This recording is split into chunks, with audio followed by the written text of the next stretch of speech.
Hello student, आज किस video में देखने वाले क्लास 10th हिस्ट्री चैप्टर 2 समाजवाद एवं साम्यवाद। इसका पूरा हम अध्याय करवाने वाले हैं, यानी इसका जो भी क्वेश्चन आंसर ऑब्जेक्टिव सब्जेक्टिव सारा इस वीडियो में हम करवाने वाले हैं। ठीक है, तो चलिए यहाँ पर देखिए आपका जो अभ्यास दिया गया है यहाँ पर पहले तो आपका वास्तुनिष्ठ प्रश्न रहने वाला है, उसके बाद जो आपका रिक्त स्थान को भरना है। ठीक है, रिक्त स्थान को भरना, उसके बाद अति लघु उत्तरीय प्रश्न बनाना है। यहाँ पर देखिए अति लघु उत्तरीय प्रश्न बनाना, उसके बाद जो आपका जो है लघु उत्तरीय प्रश्न, उसके बाद दीर्घ उत्तरीय। तो चलिए इस वीडियो में हम सारा को कवर करने की कोशिश करेंगे, तो आप लोग वीडियो को अंत तक देखिएगा। तो चलिए यहाँ पर पहला क्वेश्चन क्या कहा जा रहा है आप लोग समझिएगा, देखिएगा। पहला क्वेश्चन आपसे पूछा जा रहा है कि रूस में कृषक दास प्रथा का जो अंत हुआ था ना, वो कब अंत हुआ था बताइएगा। 1861 में या 1863 में? ज़्यादा अनुमान 1863 में हुआ था। ठीक है, याद रखिएगा। ऑप्शन नंबर यहाँ पर ग हो जाएगा। चलिए अगला प्रश्न को देखिएगा। अगला प्रश्न क्या कह रहा है?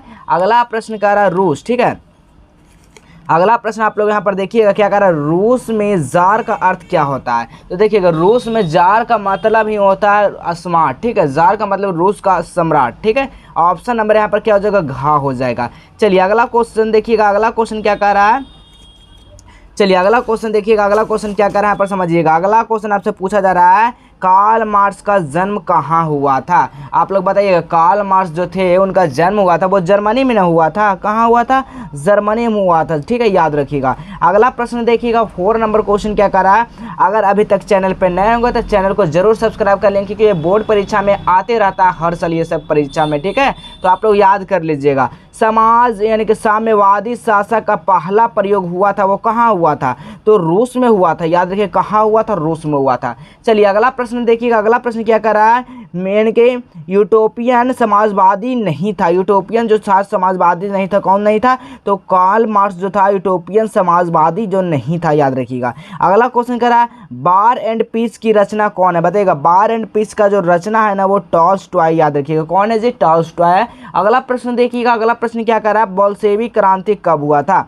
आपको बताना कि बोल्शेविक क्रांति जो हुआ था ना वो नवंबर 1917 में हुआ था। ठीक है, याद रखिएगा कब हुआ था? नवंबर 1917 में बोल्शेविक क्रांति हुआ था। अगला प्रश्न देखिएगा। अगला प्रश्न क्या कर रहा है जी? देखिएगा अगला प्रश्न है, देखिएगा अगला प्रश्न आपसे पूछा जा रहा है कि लाल सेना का गठन जो है किसने किया था बताइएगा। लाल सेना का जो गठन किए थे ना वो कौन किए थे? तो याद रखिएगा ट्रॉट्स्की किए थे। कौन किए थे? ट्रॉट्स्की किए थे। अगला प्रश्न देखिएगा लेनिन के मृत्यु कब हुआ था। तो लेनिन का मृत्यु 1924 ईस्वी में मृत्यु हुआ था इनका। अगला प्रश्न देखिएगा ब्रेस्टिलिकोव की संधि किन देशों के बीच हुआ था। तो रूस और जर्मनी के बीच हुआ था। याद रखिएगा। ठीक है, रूस और जर्मनी में किसकी पराजय हुई थी? तो जर्मनी की पराजय हो गई थी, रूस की हार हो गई थी। ठीक है, तो ये रोटी दो का नारा ये ने लगाया था रूस वाले ने। अगला प्रश्न देखिएगा। अगला प्रश्न क्या कर रहा है, रिक्त स्थान को आप लोग को पूर्ति करना है, रिक्त स्थान को भरना है। यहाँ पर पहला क्वेश्चन कहा जा रहा है रूस क्रांति के समय क्या था। तो निकोलस था। ठीक है, रूस क्रांति के समय जो था वो क्या था? निकोलस था। लिख देना है क्या? निकोलस।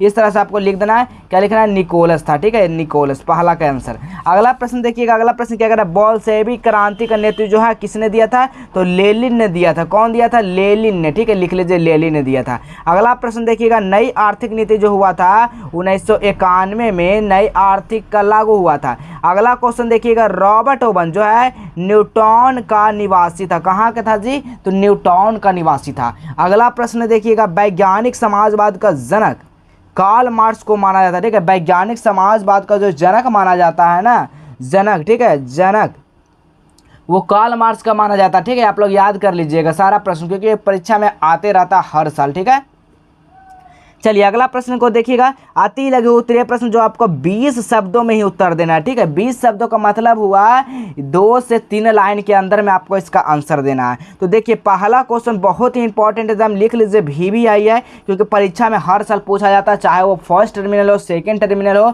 चाहे तो वो सेंटअप एग्जाम हो, चाहे तो आपका बोर्ड परीक्षा हो। ये गारंटी है, ये सब प्रश्न को आप लोग लिख लीजिए, क्योंकि कई बार ये बोर्ड परीक्षा में पूछा गया है। ठीक है, तो चलिए पहला क्वेश्चन करा पूंजीवाद क्या है। तो पूंजीवाद के बारे में समझिएगा। पूंजीवाद का मतलब क्या होता है समझिएगा यहाँ पर। ठीक है, तो आइए यहाँ पर समझाते हैं आपका पूंजीवाद का मतलब क्या हुआ। अति लघु उत्तरीय प्रश्न, यानी ए 2 से 3 लाइन में आपको आंसर देना है। तो यहाँ पर समझने की आप लोग कोशिश करिएगा। ऐसी विचारधारा, ठीक है, ऐसी विचारधारा जिसके अंतर्गत वस्तुओं एवं सेवाओं का उत्पादन के सभी साधन का अधिकार किसी निजी व्यक्ति के हाथ में हो, उसे क्या कहते हैं? पूंजीवादी कहते हैं। उसे क्या कहते हैं बाबू? पूंजीवादी कहते हैं। ठीक है, लिख लीजिएगा। अगला प्रश्न देखिएगा। अगला प्रश्न क्या कर रहा है? सेकंड नंबर क्वेश्चन कर रहा है खूनी रविवार। खूनी रविवार के नाम से हम लोग लाल रविवार के भी नाम से जाना जाता है, क्योंकि खून जो होता है लाल होता है, इसी कारण खूनी रविवार या तो आपको लाल रविवार से आपको पूछा जा सकता है क्वेश्चन। तो किस तरह से आपको लिखना है तो समझिएगा यहाँ पर किस तरह से लिखना है। तो 9 जनवरी खूनी रविवार जो हुआ था 9 जनवरी 1905 के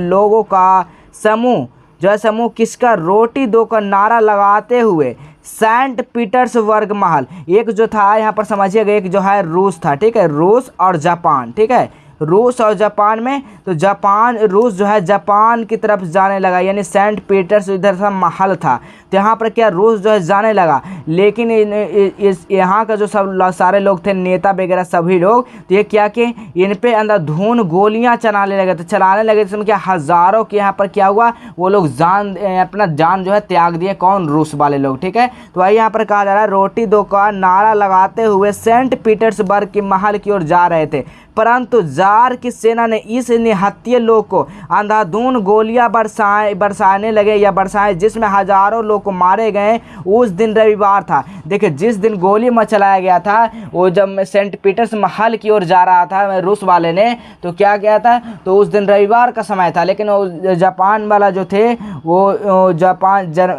जो जर्मनी हो गए, जापानी है, ठीक है, जापान और रूस में हुआ था ना। हाँ, तो जापान वाले जो थे वो क्या हुआ, इन पे अंधाधुंध गोलियां चलाने लगे। वो रविवार का दिन था, इसलिए रविवार का इसलिए नाम रखा गया खूनी रविवार, ठीक है। अंधाधुंध गोलियां इसलिए था, इसलिए क्या खूनी रविवार से जानते हैं, या तो आप लिख लीजिएगा लाल रविवार से जानते हैं, ठीक है, लाल रविवार से जानते ही भी आपका हो जाएगा। यही आपको आंसर लिखना, बहुत ही ईजी तरीके में आपको बताएं, आप लोग समझ गए होंगे। चलिए अगला प्रश्न समझने की कोशिश करिएगा बाबू। अगला प्रश्न क्या कह रहा है? अक्टूबर क्रांति क्या है? आप लोग बताइएगा अक्टूबर जो क्रांति है ना वो क्या है, तो आप लोग समझिएगा अक्टूबर क्रांति क्या है। तो देखिएगा, अक्टूबर क्रांति है जो 7 नवंबर 1917 ईस्वी को पुराने रूसी कैलेंडर के अनुसार, यानी जो पुराना कैलेंडर था उसको रूसी अनुसार 25 अक्टूबर 1917 को बोल्शेविक ने, यानी कि पेट्रोग्राद के रेलवे स्टेशन, बैंक, डाकघर, टेलीफोन केंद्र, कचहरी तथा अन्य सरकारी भवनों पर, ठीक है, अन्य सरकारी भवनों पर अधिकार कर लिया, जिसके जो है ना के रूस की छोड़कर भाग गया। इस प्रकार रूस की महल बोल्शेविक क्रांति, रूस की महान बोल्शेविक क्रांति या अक्टूबर क्रांति कहते हैं। इसे बोल्शेविक क्रांति या अक्टूबर क्रांति इसी को कहा जाता है। आप लोग लिख लीजिएगा इसको, ठीक है, क्योंकि इसे बोर्ड परीक्षा के लिए बहुत ही इंपॉर्टेंट है। चलिए अगला प्रश्न देखिएगा, सर्वहारा वर्ग किसे कहते हैं? सर्वहारा वर्ग किसे कहते हैं? यानी समाज का वैसा वर्ग जिसमें किसान मजदूर क्या करता है, अपने काम करता है। जैसे देखिएगा, समाज का वैसा सर्वहारा वर्ग उसे कहते हैं, समाज का वैसा वर्ग जिसमें किसान मजदूर, फुटपाथी दुकानदार एवं आम गरीब लोगों, जिनके पास क्या हो अपना कहने के लिए कोई वस्तु नहीं हो, उसे क्या कहते हैं? सर्वहारा कहते हैं, ठीक है। जो व्यक्ति जो है मतलब कुछ भी कर रहा काम, फुटपाथी दुकानदार, गरीब आम गरीब आदमी, वो उनका जो है कुछ भी वस्तु नहीं हो, तो उसे क्या कहते हैं? सर्वहारा वर्ग कहते हैं, ठीक है, याद रखिएगा। ये आपका जो है एनसीईआरटी बुक का हम क्वेश्चन आंसर करवा रहे हैं, तो आप लोग वीडियो को अंत तक देखिएगा। जो लोग नए होंगे चैनल को जरूर सब्सक्राइब कर लीजिएगा, क्योंकि इस पर सारा वीडियो मिलेगा, भारतीय भवन का हो चाहे एनसीईआरटी को। अगला प्रश्न देखिएगा, क्रांति से पूर्व रूसी किसानों की स्थिति कैसी थी? यानी कि क्रांति हुआ था, इसमें क्या क्रांति मतलब क्या होता है? बदलाव, ठीक है, बदलाव लाना या बदलाव। क्रांति कब होता है? जब कुछ कमियां होता तभी ना क्रांति होता है। जैसे पूर्व में क्या होता है? पहले, यानी कि क्रांति के पहले रूसी किसानों की स्थिति कैसी थी? तो बहुत ही दयनीय थी, तभी तो क्रांति फैला। बहुत दयनीय थी ना, तभी तो क्रांति फैला। तो यहाँ पर समझिएगा कैसे लिखना, ठीक है। जार मतलब क्या होता है? शासक, ठीक है, जार मतलब शासक या राजा बोल सकते हैं। देखिएगा, पांचवा का आंसर लिखना है, रूस के ज़्यादातर लोग किसान थे। यानी कहने का मतलब है कि रूस का जो थे लोग, वो ज़्यादातर यानी कि ज़्यादा जो थे, बहुत संख्या में क्या था? किसान थे। जहाँ किसान थे, फिर भी क्रांति से पूर्व रूस के किसानों की स्थिति काफ़ी दयनीय थी। दयनीय का मतलब क्या था, पहले बहुत ही कमज़ोर था, यानी कि रूस जो था, यानी कि रूस के जो क्रांति के पहले बहुत दयनीय मतलब बहुत ख़राब स्थिति था, जो जार अलेक्जेंडर द्वितीय द्वारा किया गया विभिन्न प्रयासों के बाद उनकी स्थिति में कोई सुधार नहीं हुआ। बहुत सारा प्रयास हुआ ऐसा वहाँ पर जो है इसका सुधार नहीं हुआ हो सका या हो पाया था। उनके पास पूंजी का अभाव था, यानी उसके पास जो पूंजी मतलब होता पैसा रुपया का वहाँ पर अभाव था। उनके खेत बहुत छोटे छोटे, खेत भी क्या था, बहुत छोटे छोटे थे, जिन पर वे पुराने ढंग से खेती करते थे। देखिए न, पुराने ढंग से मतलब पुराने ढंग से खेती करेगा, ना उसमें कोई खाद देगा, ना कोई उसमें दवाई देगा। पहले के ज़माने में होता था उसमें कुछ नहीं पड़ता था, बहुत कम खेती होता था। अब जो है ज़्यादा क्या खाद ये सब देकर बहुत ज़्यादा खेती किया जाता था। पहले जो है पूंजी का अभाव के कारण ये सब होते रहता था। तो आप लोग इतना लिख लीजिएगा। चलिए अब अगला प्रश्न आइए। अब अगला प्रश्न आपसे पूछा जाएगा लघु उत्तरीय प्रश्न, ठीक है। अगला प्रश्न आपसे पूछा जाएगा लघु उत्तरीय प्रश्न। चलिए तो इसका भी हम आंसर बता ही देते हैं आपको, ठीक है। चलिए इसका भी आंसर हम लोग कवर कर लेते हैं इस वीडियो में। चलिए तो यहाँ पर देखिएगा पहला क्वेश्चन क्या कर रहा है, रूसी क्रांति किन्हीं दो कारणों का वर्णन करिए। रूसी क्रांति का दो कारणों का इसका वर्णन करेंगे। तो देखिएगा पहला जो कारण इसका वो क्या हो जाएगा, तो रूसी क्रांति का निम्नलिखित दो कारण, निम्नलिखित मतलब क्या होता है, नीचे दिया गया, ठीक है, नीचे दिया गया। तो यहाँ पर समझिएगा क्या, जार का निरंकुश एवं आयोग शासन, जार का शासन अफसरशाही था जो जनताओं का समस्या को समाधान नहीं कर पा रहा था। क्या कर रहा था, जनता को जो है इसका समाधान नहीं कर पा रहा यानी कि नहीं कर पा रहा था। अगला प्रश्न देखिए, अगला जो है पॉइंट है, मजदूर की स्थिति दयनीय, जार के शासन, यानी कि जार मतलब क्या होता है समझिएगा, आप लोग यहाँ पर बताए थे। जार मतलब क्या होता है, राजा, ठीक है, राजा या शासक यानी राजा होता है जार का मतलब, ठीक है, यही यहाँ पर कहा जा रहा है, ठीक है, जार का कहा जा रहा है, जो कि मजदूरों को कोई राजनीतिक अधिकार प्राप्त नहीं किया है, यानी कि कोई भी राजनीतिक उसको पद प्राप्त नहीं किया, जिसमें मजदूर जार के शासन का प्रति संतोष नहीं थे। क्या थे, इससे संतोष नहीं थे, ताकि हमारा जो अधिकार भी नहीं दिया जा रहा तो को संतोष रहेंगे, नहीं रहेंगे, ठीक है। चलिए यही इसका आंसर हो जाएगा। अब अगला प्रश्न देखिएगा, अगला प्रश्न क्या कह रहा है, रूसीकरण के नीति का यानी नीति क्रांति हेतु कहाँ तक उत्तरदायी थी। इसका कहाँ तक उत्तरदायी था जी, तो समझिएगा, देखिएगा कहाँ तक इसका उत्तरदायी था। तो रूस के विभिन्न, ठीक है, यहाँ पर समझिएगा कि रूस में विभिन्न जातियों के लोग रहते, तो वहाँ क्या रहते थे, रूस में जो विभिन्न जातियाँ, सभी जाति की, जैसे हम लोग में जैसे रहता ना सभी ज़्यादा भी ये सब बीसी इसी तरह से वहाँ भी बहुत सारे जातियाँ थे रूस में, जिनका रहन सहन तथा रस्मो रिवाज सबका अलग अलग था, ठीक है। जैसे सबका रहन सहन तो अलग होता है, हर कास्ट का रहन सहन अलग होता है।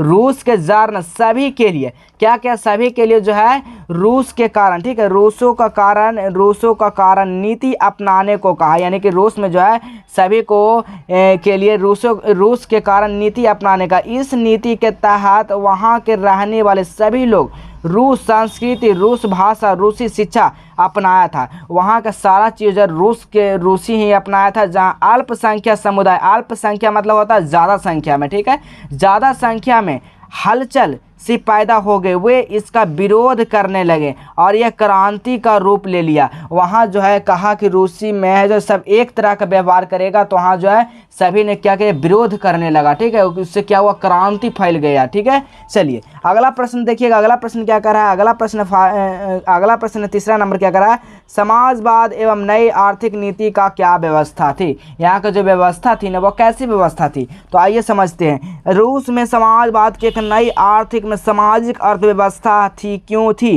तो पहला पॉइंट समझिएगा, देश में सामाजिक असमानताओं का क्या होना, समाप्त कर दिया गया, ठीक है, असमताओं यानी कि कोई भी समानता नहीं। अगला देखिएगा, अगला यहाँ पर पॉइंट, जिम्मेदार एवं पूंजीपति वर्ग के यानी कि बोलबाला समाप्त कर दिया, यानी कि बोलबाला को समाप्त कर दिया। तीसरा पॉइंट है काम के अधिकार, संवैधानिक मतलब होता है संवैधानिक यानी कि संविधान का अधिकार बना दिया, ठीक है, संविधान का क्या बना दिया, अधिकार बना दिया। अगला पॉइंट है देश के पूरे संपत्ति का राष्ट्रीयकरण कर दिया, यानी कि राष्ट्र को कर दिया, ठीक है, राष्ट्रीयकरण मतलब क्या होता है, राष्ट्र को कर दिया।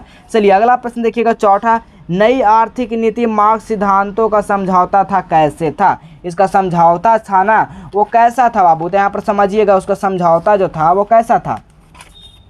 तो उसका समझौता इस तरह था, नई आर्थिक नीति, ठीक है, जो नई आर्थिक नीति था वो कब 1900 यानी कि 1921 ईस्वी के अंतर्गत लेनिन ने मार्क्सवादी सिद्धांतों का समझौता कर लिया, इस रूप में लागू किया, क्योंकि पूरे देश में रूस में एक समाजवादी व्यवस्था को लागू करना था, सभी पूंजीवादी देशों को टकराना अभाव था। इस प्रकार नई आर्थिक नीति का यानी कि मार्क्स सिद्धांत के समझौता का करना पड़ा। यही आपका 4 का आंसर हो जाएगा, लिख लीजिएगा। चलिए अगला प्रश्न को देखिएगा। अगला प्रश्न क्या कर रहा है, चौथा नंबर, नई आर्थिक नीति मार्क्सवादी सिद्धांतों का समझौता था, इसका बता ही दिए। अब अगला प्रश्न है, प्रथम विश्व युद्ध रूस का पराजय क्रांति का मार्ग प्रस्ताव किया कैसे। इसको कैसे मार्ग प्रस्ताव किया तो यहाँ पर समझिएगा। देखिए क्या कह रहा है, प्रथम विश्व युद्ध में रूस का पराजय इसलिए क्रांति हेतु मार्ग का प्रस्ताव यानी कि प्रस्तुत किया, क्योंकि प्रथम विश्व युद्ध रूस का पराजय होने का रूस की जनता शासक के अयोग्य मानने लगे। ठीक है, अयोग्य मतलब क्या हुआ, योग नहीं, यानी कि वो योग लायक नहीं है, वो काम लायक नहीं है। पराजय होने के रूस में सामान की गहरा चोट लगने लगा, वहाँ का जनता आक्रोशित हो उठा। आक्रोशित मतलब गुस्सा हो उठा। ठीक है, यही आपका 5 का आंसर हो जाएगा। तो चलिए अगले वाले वीडियो को इंतजार करिएगा दीर्घ उत्तीय प्रश्न का। अगले वाले वीडियो जल्द ही आएगा आपका दीर्घ उत्तीय प्रश्न का, जो कि अगले वाले वीडियो में बताएंगे, क्योंकि वीडियो बहुत ही ज़्यादा लंबा हो जाएगा। इसी कारण हम यहाँ पर इतना ही रहने देते हैं। मिलेंगे फिर अगले वीडियो में।